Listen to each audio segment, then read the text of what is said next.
Bharatiya Janata party ఆధ్వర్యంలో Guntur collectorate ఎదురుగా మహాధర్నా నిర్వహించారు. బీజేపీ ఆధ్వర్యంలో ధర్నా కార్యక్రమాన్ని పశ్చిమ బీజేపీ నియోజకవర్గ ఇన్ఛార్జ్ వల్లూరి జయప్రకాష్ నారాయణ, బీజేపీ నాయకులు, కార్యకర్తలు పాల్గొన్నారు. ఈ సందర్భంగా వల్లూరి జయప్రకాష్ నారాయణ మాట్లాడుతూ పశ్చిమ బెంగాల్లో తృణమూల్ కాంగ్రెస్ ప్రభుత్వం దుశ్చర్య ఎంత దారుణంగా ఉందో సందీప్ కాళీలో జరిగిన సంఘటనలు తెలియజేస్తున్నాయని అన్నారు. కొన్ని నెలలుగా సందీప్ కాళీలో గిరిజనులపై అకృత్యాలు జరుగుతుంటే మమతా ప్రభుత్వం నిమ్మకు నీరెత్తినట్లు వ్యవహరిస్తుందని ఆయన అన్నారు.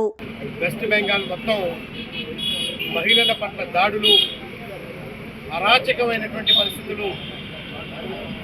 ఏదైతే మహిళల్ని కాపాడుకోవడం కోసం నరేంద్ర మోదీ గారు ఒక పక్క ప్రయత్నం చేస్తూ ఉంటే, స్వయంగా మహిళా ముఖ్యమంత్రి అయినటువంటి మమతా బెనర్జీ గారు అధికారం చేపట్టిన తర్వాత మే 2వ తారీఖున సాయంత్రం టీఎంసీ తృణమూల్ కాంగ్రెస్ సంబంధించినటువంటి గూండాలు ఎవరైతే ఉన్నారో పంకజ్ ఉదాస్ అని, పింకీ ఉదాస్ అనేటటువంటి ఒక Bharatiya Janata party election agent మీద ఆ రోజు సాయంత్రం రేప్ చేసి ఆమెని హత్య గావించినటువంటి పరిస్థితి మనం అక్కడ చూసాం. ఆ రోజు అక్కడ ఎమ్మెల్యేగా గెలిచినటువంటి వ్యక్తి చెప్పినటువంటి మాటలు, మేము ఈ రాష్ట్రంలో ఎవరైతే మమతా బెనర్జీకి వ్యతిరేకంగా ఉంటారో వారి యొక్క ఇళ్లలో ఉన్నటువంటి మహిళలందరినీ కూడా మీ మహాకాళి కనకదుర్గమ్మ ఏ రకంగా అయితే నంగాగా అంటే ఏదైతే నగ్నంగా ఉంటుందో ఆ రకంగా నగ్నంగా మార్చి ఊర్లో ఊరేగించి మిమ్మల్ని రేప్ చేస్తాం, మిమ్మల్ని చంపేస్తామని చెప్పి బెదిరింపులతో మొదలుపెట్టినటువంటి ప్రభుత్వం అక్కడ ఉంది. అదేవిధంగా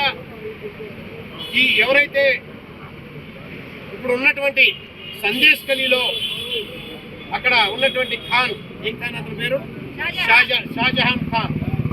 అనే వ్యక్తి తృణమూల్ కాంగ్రెస్కు సంబంధించినటువంటి నాయకుడు. 24 నార్త్ పరగనాల జిల్లాల్లో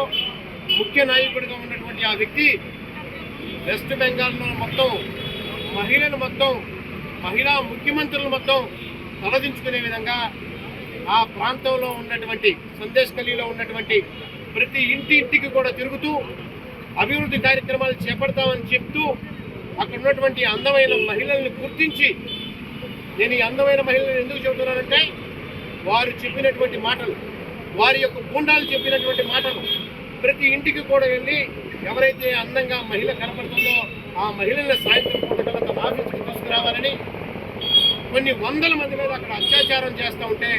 గత 55 రోజులుగా వెస్ట్ బెంగాల్లో సందేశ్ గలీలో మహిళలందరూ కూడా పెద్ద ఎత్తున ఉద్యమం చేస్తూ ఉంటే ముఖ్యమంత్రిగా ఉన్నటువంటి మమతా బెనర్జీ ఎక్కడ స్పందించకుండా,